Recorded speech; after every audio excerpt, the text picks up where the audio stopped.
അൽഹംദുലില്ലാഹ്, അള്ളാഹുവിൻ്റെ അതിമഹത്തായ അനുഗ്രഹം. 40 വർഷക്കാലത്തെ സംഭവബഹുലമായ യാത്ര പിന്നിട്ടുകൊണ്ടാണ് ദാറുൽ ഹുദ അതിൻ്റെ പുതിയ പുരോഗമന മുന്നേറ്റങ്ങളെ ജനഹൃദയങ്ങളിലേക്ക് പകർന്നു കൊടുത്തുകൊണ്ട് അതിൻ്റെ 40ാം വാർഷികം ഇൻഷാ അല്ലാഹ് വരുന്ന ജനുവരി 1 മുതൽ 12 കൂടിയ ദിവസങ്ങളിലായി ചമ്മാട് ഹിദായ നഗറിൽ വെച്ച് നടക്കാനിരിക്കുന്നു. ആ മഹത്തായ സംരംഭങ്ങളിലേക്ക് നിങ്ങളേവരുടെയും മഹനീയമായ സാന്നിധ്യത്തെ നേരിട്ട് ക്ഷണിക്കുകയും പരിപാടിയിൽ പങ്കെടുക്കുന്നതിന് വേണ്ടി നിങ്ങളോട് അഭ്യർത്ഥിക്കുന്നതിന് വേണ്ടിയാണ് ദാറുൽ ഹുദയുടെ പൂർവ്വ വിദ്യാർത്ഥി സംഘടന ഹാദിയ കഴിഞ്ഞ 11-ാം തീയതി മുതൽ ആരംഭിച്ച് നമ്മുടെ സംസ്ഥാനത്തിൻ്റെ വിവിധ ഭാഗങ്ങളിൽ 3 മേഖലകളിലായി 150-ലധികം കേന്ദ്രങ്ങളിൽ ഊഷ്മളമായ സ്വീകരണങ്ങൾ ഏറ്റുവാങ്ങിക്കൊണ്ട് അതിൻ്റെ സന്ദേശ പ്രചരണ പരിപാടി ഇവിടെ അവസാനിപ്പിക്കുന്നു. ദാറുൽ ഹുദ നമ്മൾക്ക് മനസ്സിലാക്കിയിട്ടുള്ളതുപോലെ മതവിദ്യാഭ്യാസത്തിൻ്റെയും ഭൗതിക വിദ്യാഭ്യാസത്തിൻ്റെയും സമന്വയം എന്ന ഒരു വലിയ വിപ്ലവ പദ്ധതി പ്രാവർത്തികമാക്കുകയും അത് സമൂഹത്തിന് അതാണ് കരണീയമായിട്ടുള്ളത് എന്ന് ബോധ്യപ്പെടുത്തി കൊടുക്കുകയും ചെയ്തിട്ടുള്ള ഒരു പുതിയ വിദ്യാഭ്യാസ സംവിധാനമാണ്. 40 വർഷം മുമ്പ് നേരിട്ടവിടെ പരാമർശിക്കപ്പെട്ടതുപോലെ 1986 ജൂൺ 25-ന് കേരളീയ മുസ്ലിം ഉമ്മത്ത് ഒരിക്കലും മറക്കാത്ത അനശ്വരനാമധേയമായ മഹാനായ സൈനുൽ ഉലമ ചെറുശ്ശേരി ജൈനുദ്ദീൻ മുസ്ലിയാർ നബറല്ലാഹു മർഖദ മഹാനവറുകൾ 80 കുട്ടികൾക്ക് മഹാനായ ഇമാം നവവി റഹ്മത്തുള്ളാഹി അലൈഹിയുടെ സുപ്രസിദ്ധമായ ഇന്നമൽ അഅ്മാലു ബിന്നിയാത്ത് എന്ന് പറയുന്ന ആ ഹദീസ് ഓതിക്കൊടുത്തുകൊണ്ട് 40 വർഷം മുമ്പ് തുടക്കം കുറിച്ചിട്ടുള്ള ഒരു മഹത്തായ പ്രസ്ഥാനം ഇന്ന് കേരളത്തിൽ 28 അഫിലിയേറ്റഡ് കോളേജുകൾ, കേരളത്തിന് പുറത്ത് 4 അഫിലിയേറ്റഡ് കോളേജുകൾ, കേരളത്തിൽ തിരുവനന്തപുരത്തും കേരളത്തിന് പുറത്ത് ആസാമിലും ബംഗാളിലും ആന്ധ്രയിലും മഹാരാഷ്ട്രയിലും കർണാടകയിലുമായി 5 ഓഫ് ക്യാമ്പസുകളടക്കം 38 സ്ഥാപനങ്ങളിലായി 11,000-ഓളം വരുന്ന വിദ്യാർത്ഥിനികൾക്ക് അള്ളാഹുവിൻ്റെ പരിശുദ്ധമായ ദീനിൻ്റെ വിദ്യാഭ്യാസം നൽകിക്കൊണ്ടിരിക്കുന്ന ഒരു വലിയ പ്രസ്ഥാനമായി മാറിയ സന്തോഷ മുഹൂർത്തത്തിലാണ് അത് 40ാം വാർഷികാഘോഷത്തിലേക്ക് കടന്നു വരുന്നത്. അൽഹംദുലില്ലാഹ്, അള്ളാഹുവിൻ്റെ അനുഗ്രഹത്താൽ ഈ വിദ്യാഭ്യാസ രീതിയാണ് സമൂഹത്തിന് അനിവാര്യമാണെന്ന തിരിച്ചറിവ് നമ്മുടെ മുസ്ലിം കേരളത്തിന് ഉണ്ട് എന്നത് ഒരു അവകാശവാദമല്ല. ഒരു പള്ളി ദർസ് പോലും ഇത് നിലനിൽക്കണമെങ്കിൽ കേവലം മതവിദ്യാഭ്യാസം കൊണ്ട് മാത്രം സാധ്യമല്ല എന്നും ആ ദർസിൽ പഠിക്കുന്ന കുട്ടികൾക്ക് ഭൗതിക വിദ്യാഭ്യാസവും പള്ളി ദർസിൽ വെച്ചോ അതല്ലെങ്കിൽ പുറത്തു വെച്ചോ കൊടുക്കുകയും ചെയ്യണമെന്ന ഒരു ബോധ്യത്തിലേക്ക് മുസ്ലിം ഉമ്മത്തിൻ്റെ വൈജ്ഞാനിക ചിന്തയെ മാറ്റിമറിക്കുവാൻ നേതൃത്വം നൽകിയ ഒരു വലിയ വിപ്ലവ പ്രസ്ഥാനമായി ദാറുൽ ഹുദയെ നമുക്ക് കാണാൻ കഴിയും. കേവലം ഒരു സ്ഥാപനം തുടങ്ങുക എന്ന ലക്ഷ്യത്തിലല്ല ദാറുൽ ഹുദ തുടക്കം കുറിച്ചത്. 2 വലിയ ലക്ഷ്യമാണ് അതിനു മുമ്പിലുണ്ടായിരുന്നത്. ഒന്ന്, ഞാൻ നേരത്തെ പറഞ്ഞതുപോലെ മതവിദ്യാഭ്യാസ രംഗത്ത് 1970-കളുടെ അവസാനം ഗൾഫ് മുന്നേറ്റത്തിൻ്റെ പിൻബലത്തിൽ മതവിദ്യാഭ്യാസത്തിൽ നിന്നും മതസേവനത്തിൽ നിന്നും ആളുകൾ പുറകോട്ട് മാറിയ ഒരു കാലഘട്ടത്തിൽ മതവിദ്യാഭ്യാസം നശിച്ചുപോയാൽ, ഇൽമ് നശിച്ചുപോയാൽ ഇസ്ലാമിൻ്റെ ജീവൻ നഷ്ടപ്പെടുമെന്ന ഒരു തിരിച്ചറിവിൻ്റെ അടിസ്ഥാനത്തിൽ നിലവിലുള്ള മതവിദ്യാഭ്യാസ രീതിക്ക് ഒരു പരിവർത്തനം അനിവാര്യമാണ് എന്ന ഒരു തിരിച്ചറിവ് മതവിദ്യാഭ്യാസ രംഗത്ത് ക്രിയാത്മകമായി പ്രവർത്തിച്ചു കൊണ്ടിരിക്കുന്ന ബഹുമാനപ്പെട്ട സമസ്ത കേരള ജമിയത്തുൽ ഉലമയുടെയും സമസ്ത കേരള ഇസ്ലാമിക വിദ്യാഭ്യാസ ബോർഡിൻ്റെയും അഭിമന്യരായ നേതൃത്വത്തിന് അങ്ങനൊരു ചിന്ത ഉണ്ടായതിൻ്റെ പരിണിത ഫലമാണ് ആ നേതാക്കളും അന്ന് സുന്നി മഹൽ ഫെഡറേഷൻ ഉമറാക്കളുടെയും ഉലമാക്കളുടെയും കൂട്ടായ്മയിലൂടെ ഇങ്ങനെ ഒരു മാറി ചിന്തിക്കലിന് അവസരമുണ്ടായത്. കേവലം മതവിദ്യാഭ്യാസം മാത്രം പള്ളി ദർസുകളിൽ പഠിപ്പിക്കുന്നതിന് പകരം ഭൗതിക വിദ്യാഭ്യാസം, അന്നത്തെ ആ കാലഘട്ടത്തിൽ ഗൾഫ് പണത്തിന്റെയും മുന്നേറ്റത്തിന്റെയും ഒക്കെ പിൻബലത്തിൽ മതവിദ്യാഭ്യാസ രംഗത്തിൽ നിന്ന് പാടെ ആളുകൾ മാറി കുട്ടികളൊക്കെ ഭൗതിക വിദ്യാഭ്യാസത്തിന് കൂടുതൽ താല്പര്യം കാണിക്കുന്ന ഒരു കാലഘട്ടമായിരുന്നു. അവിടെയാണ് ഈ ഒരു മാറ്റം ദാറുൽ ഹുദ മുന്നോട്ട് വെക്കുന്നത്. അതുപോലെ തന്നെ മറ്റൊരു ലക്ഷ്യമുണ്ടായിരുന്നത് ദാറുൽ ഹുദക്കുണ്ടായിരുന്നത് കേരളത്തിലെ നിലവിലുണ്ടായിരുന്ന മതകീയ സാഹചര്യം അനുസരിച്ച് വളരെ അഗ്രേസ്യരായ പണ്ഡിത ശിരോമണികൾ നമ്മുടെ കേരളത്തിലുണ്ട്. പക്ഷേ അവർക്ക് കേരളം വിട്ടാൽ കേരളത്തിന് പുറത്തുള്ള മുസ്ലിം സമൂഹത്തിനോട് സംവദിക്കുവാനും സംസാരിക്കുവാനും കഴിയാത്ത ഭാഷാ പ്രശ്നങ്ങൾ. അതുകൊണ്ട് തന്നെ അള്ളാഹുവിന്റെ പരിശുദ്ധമായ ദീനിന്റെ സന്ദേശം എത്തിച്ചു കൊടുക്കുന്നതിന് വേണ്ടിയുള്ള ഒരു പരിമിതികൾ, ആ പരിമിതികൾ ഇസ്ലാമിക സമൂഹത്തിന്, പ്രത്യേകിച്ച് ഇന്ത്യ രാജ്യത്തെ മുസ്ലിം സമൂഹത്തിന്റെ വടക്കേ ഇന്ത്യയിലെ മുസ്ലിങ്ങൾക്ക് വളരെയധികം അവർ മുസ്ലിങ്ങളാണ് എന്ന് അവരുടെ ജീവിതം ശൈലി കണ്ടുകൊണ്ട് പോലും പറയാൻ കഴിയാത്ത വിധം, വെറും ശരീരം കൊണ്ട് മാത്രം വലിയ താടിയുണ്ടാകും, തൊപ്പിയുണ്ടാകും, തലപ്പാവുണ്ടാകും, പക്ഷെ മതകീയമായി യാതൊന്നും അറിയാൻ പാടില്ലാത്ത ഒരു സമൂഹമായി വടക്കേ ഇന്ത്യയിലെ മുസ്ലിങ്ങൾ വളരെയധികം പുറകോട്ട് പോയൊരു കാലഘട്ടമായിരുന്നു നമ്മുടെ മുമ്പിലുണ്ടായിരുന്നത്. അറിവുള്ളവര് അറിവിന്റെ അഹങ്കാരത്തിൽ ജീവിക്കുന്നത്, അറിവില്ലാത്തവർ അറിവില്ലായ്മ ഒരു അലങ്കാരമായി കൊണ്ടു നടക്കുകയും ചെയ്യുന്ന ആ കാലഘട്ടത്തിൽ പൊതുസമൂഹത്തിന് ഇസ്ലാമിക വിദ്യാഭ്യാസത്തിലൂടെ സാംസ്കാരിക മുന്നേറ്റം കൈവരിക്കുക എന്ന ലക്ഷ്യത്തോടു കൂടിയാണ് ദാറുൽ ഹുദ മതവിദ്യാഭ്യാസത്തെയും ഭൗതിക വിദ്യാഭ്യാസത്തെയും സമന്വയിപ്പിച്ചുകൊണ്ടുള്ള ഒരു പദ്ധതി ആവിഷ്കരിക്കുന്നത്. കഴിഞ്ഞ കാലങ്ങളിൽ നമുക്കറിയാം, ഹജ്ജിന് പോകുന്നവർക്കറിയാം, പ്രത്യേകിച്ച് 70 ഒരു കാലിക്കറ്റ് എയർപോർട്ട് വരുന്നത് വരെയും നമ്മുടെ കേരളക്കരയിലെ, പ്രത്യേകിച്ച് നമ്മുടെ മലബാറിലെ മുസ്ലിങ്ങൾ അധികവും ഹജ്ജിന് പോയിരുന്നത് ബോംബെ വഴിയായിരുന്നു. ബോംബെ മുസാഫർഖാന വഴി അവിടെ ദിവസങ്ങളോളം താമസിച്ചതിന് ശേഷമാണ് ഹജ്ജിന് കപ്പലിലോ അല്ലെങ്കിൽ വിമാനത്തിലോ അവര് ഹജ്ജിന് പോകാറുള്ളത്. കേരളത്തിൽ നിന്ന് പോകുന്ന നമ്മുടെ നേതാക്കന്മാർ ഹജ്ജിന് പോകുമ്പോൾ മുസാഫർഖാനയിൽ വെച്ച് വടക്കേ ഇന്ത്യയിലെ മുസ്ലിങ്ങൾ 60, 65, 70, 75 വയസ്സ് പ്രായമുള്ള വളരെ വയോധികരായ മുസ്ലിം സഹോദരന്മാർ ആ 10-15 ദിവസക്കാലത്തെ മുസാഫർഖാനയിലെ ജീവിതത്തിൽ നിന്നാണ് ഇസ്ലാമിനെ കുറിച്ച്, ഇസ്ലാമിന്റെ ബാലപാഠങ്ങൾ പോലും നിസ്കരിക്കുന്നത് പോലും അഭ്യസിക്കുന്നതും പഠിക്കുന്നതും. ഇത് നേരിൽ കണ്ടുകൊണ്ട് അവർ ഹജ്ജിന്റെ മാത്രമല്ല ഒതുകൊടുക്കാൻ പഠിക്കുന്നത്, നിസ്കരിക്കാൻ പഠിക്കുന്നത്, ലബ്ബൈക എന്ന് പറയുന്ന ആ തൽബിയത്ത് ചൊല്ലാൻ പഠിക്കുന്നത്, ചിലർ അശ്ഹദു അല്ലാ ഇലാഹ ഇല്ലല്ലാഹ് എന്ന കലിമത്ത് തൗഹീദ് പോലും ചൊല്ലി പഠിക്കുന്നത് ആ മുസാഫർഖാനയിലെ 10, 12, 13, 14 ദിവസക്കാലത്തെ ജീവിതത്തിനിടയിലാണ്. കേരളീയ മുസ്ലിം ഉമ്മത്ത് അന്ന് വളരെ കൊച്ചുനാളിൽ തന്നെ കേരളീയ മുസ്ലിങ്ങൾക്ക് അള്ളാഹുവിന്റെ ദീനിനെ കുറിച്ച് പഠിക്കുവാനുള്ള സാഹചര്യമുണ്ട്. ബഹുമാനപ്പെട്ട സമസ്ത കേരള ജമിയത്തുൽ ഉലമയും സമസ്ത കേരള ഇസ്ലാം മത വിദ്യാഭ്യാസ ബോർഡും സംവിധാനിച്ച മദ്രസകളിലൂടെ 4ഉം 5ഉം വയസ്സ് പ്രായമായുള്ള കൊച്ചുകുട്ടികൾ രാവിലെ മുസാഹിഫ് എടുത്തുകൊണ്ട് അല്ലെങ്കിൽ പുസ്തകങ്ങൾ കെട്ടുകൾ എടുത്തുകൊണ്ട് മദ്രസയിലേക്ക് കടന്നു ചെന്ന് അവിടെ ദീൻ പഠിക്കുവാനുള്ള അവസരം അവർക്കുണ്ട്. പക്ഷേ കേരളത്തിലെ മുസ്ലിങ്ങൾക്ക് വയോധികരായിട്ട് പോലും ദീനിനെ കുറിച്ച് പഠിക്കാൻ കഴിയാത്ത, അള്ളാഹുവിന്റെ പരിശുദ്ധമായ ദീനിന്റെ ബാലപാഠം പോലും അറിയാത്ത, വെറും ജീവശങ്ങളായി ജീവിച്ചുകൊണ്ടിരിക്കുന്ന ആ ഒരു അവസ്ഥയെ വളരെ വേദനയോടുകൂടി നേരിൽ കണ്ട നമ്മുടെ നേതാക്കന്മാർ ഇതിനെന്ത് പരിഹാരമെന്ന ആ അവരുടെ ചിന്തയിൽ നിന്ന് ഉയർന്നു വന്ന ഒരാശയമാണ് വാസ്തവത്തിൽ ദാറുൽ ഹുദ ഇസ്ലാമിക് യൂണിവേഴ്സിറ്റി. കേരളത്തിലെ മുസ്ലിങ്ങൾക്ക്, കേരളത്തിലെ ഉലമാക്കൾക്ക് അവർ പഠിക്കുന്ന കാര്യങ്ങളോടൊപ്പം ഭാഷയും വിവിധ ഭാഷകളും ആ ഭാഷകളിൽ അള്ളാഹുവിന്റെ ദീനിന്റെ ദഅവത്ത് എത്തിച്ചു കൊടുക്കാൻ കഴിയുന്ന പരിശീലനവും സിദ്ധിച്ച പണ്ഡിതന്മാരാണ് അനിവാര്യമാണെന്നൊരു തിരിച്ചറിവിന്റെ അടിസ്ഥാനത്തിലാണ് നേരത്തെ ഇവിടെ പരാമർശിക്കപ്പെട്ടതുപോലെ ബഹുമാനപ്പെട്ട ബാപ്പുട്ടി ഹാജിയും CH ഐദ്രൂസ് ഉസ്താദും MM ബഷീർ മുസ്ലിയാരും ബഹുമാനപ്പെട്ട ചെമ്മുക്കൻ കുഞ്ഞാപ്പു ഹാജിയും ഒക്കെ ഇരുന്നു കൊണ്ട് ഇതിന്റെ പരിഹാര മാർഗം അന്വേഷിച്ച് അവസാനം ദാറുൽ ഹുദ എന്ന് പറയുന്ന ഒരു ആശയത്തിലേക്ക് എത്തിച്ചേരുന്നത്.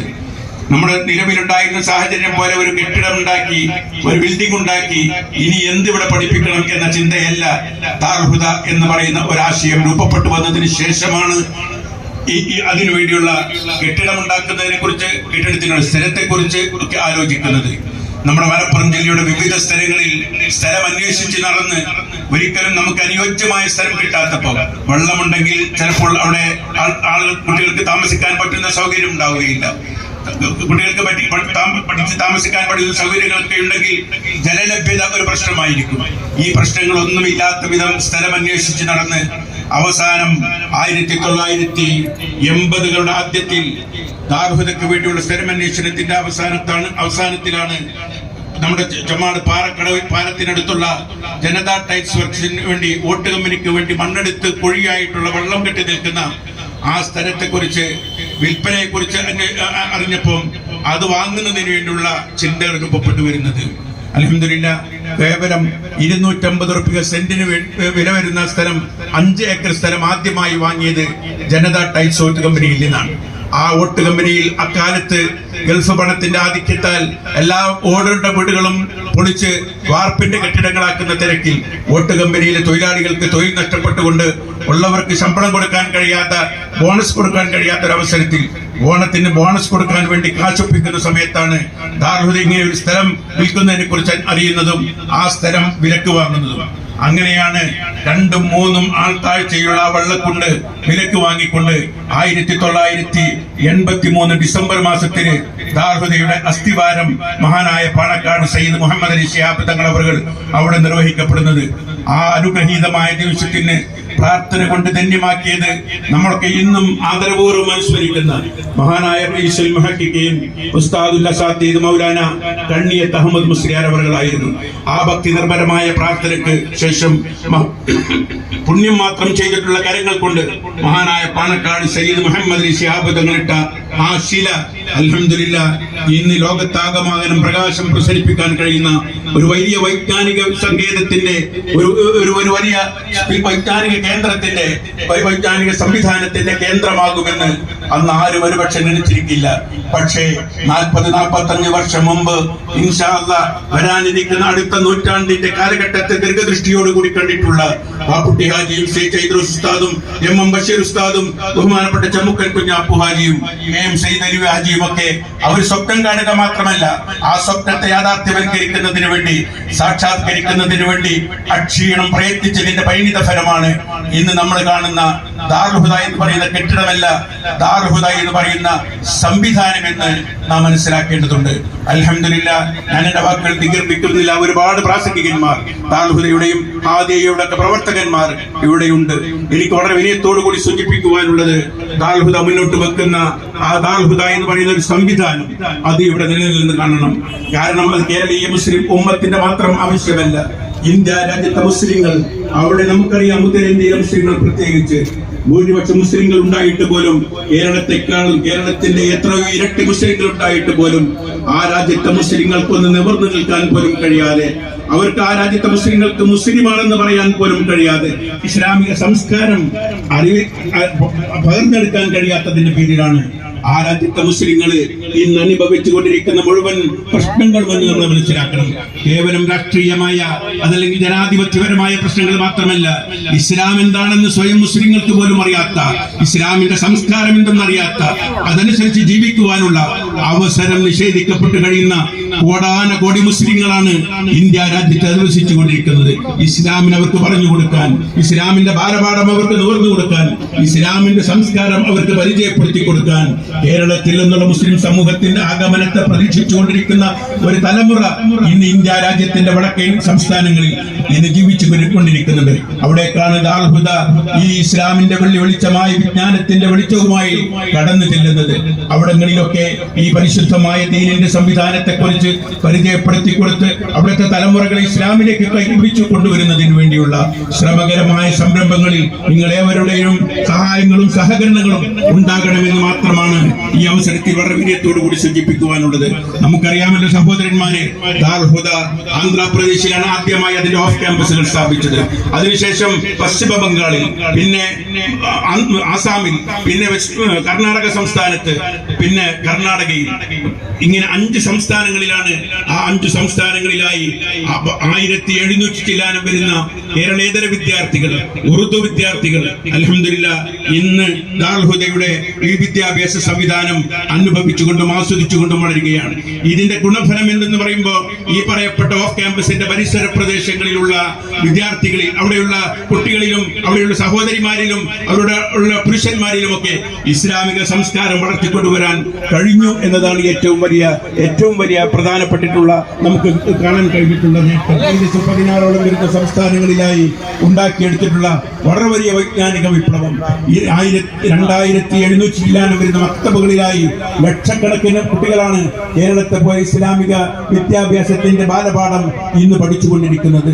കേരളത്തെ പോലെ ഈ സൗകര്യമുള്ള മേഖലകളിലല്ല അവർ പ്രവർത്തിച്ചു കൊണ്ടിരിക്കുന്നത്. ഇപ്പോഴൊക്കെ ആസാമിലും വെസ്റ്റ് ബംഗാളിലുമൊക്കെ തീക്ഷ്ണമായ ശൈത്യമാണ് അവിടെ അനുഭവപ്പെട്ടുകൊണ്ടിരിക്കുന്നത്.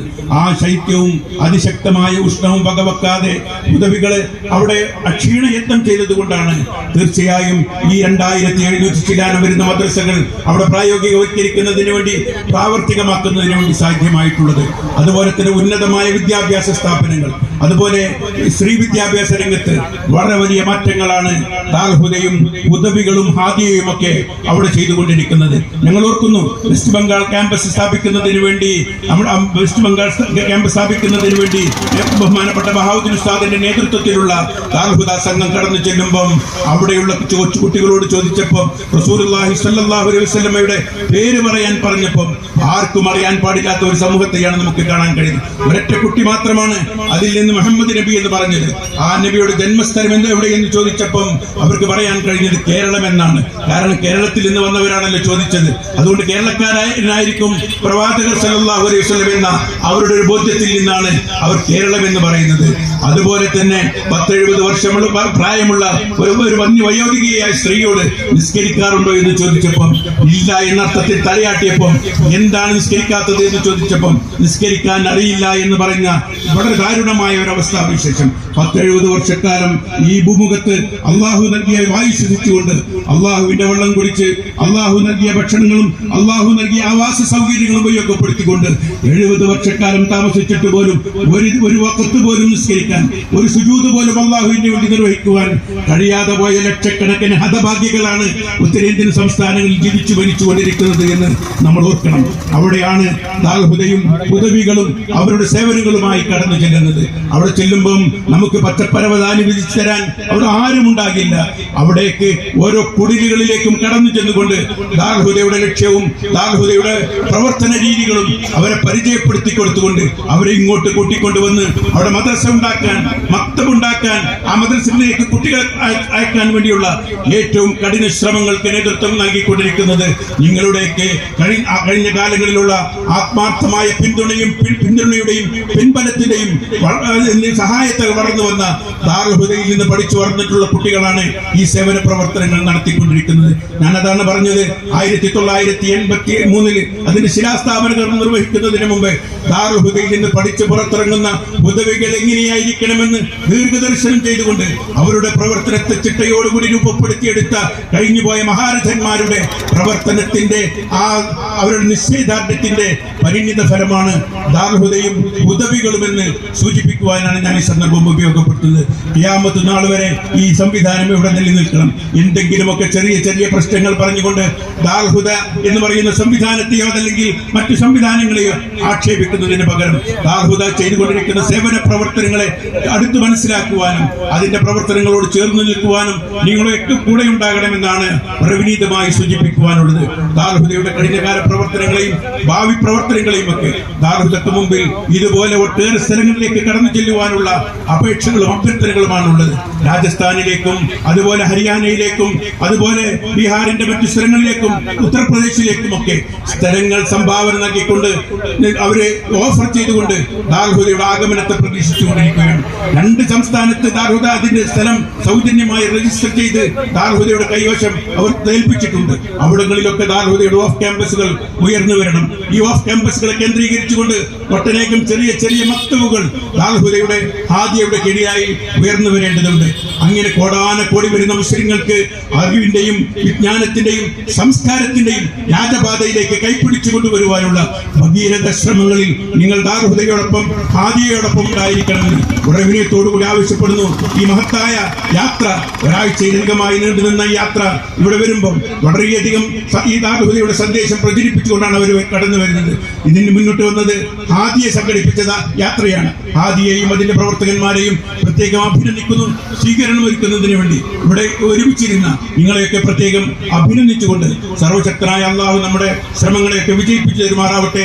ദാർഹുദയെ സ്നേഹിക്കുന്നവരെയും അള്ളാഹു അവർ നാളെ ജന്നാത്തുൽ ഫിർദൗസിൽ നമുക്കൊക്കെ ഒരുമിച്ച് കൂടാനുള്ള തൗഫീഖ് നൽകി അനുഗ്രഹിക്കുമാറാകട്ടെ. ആമീൻ എന്ന് പ്രാർത്ഥിച്ചുകൊണ്ട് വാഖിറു ദഅവാനാ അൽഹംദുലില്ലാഹി റബ്ബിൽ ആലമീൻ. അസ്സലാമു അലൈക്കും വറഹ്മത്തുള്ളാഹി വബറകാതുഹു.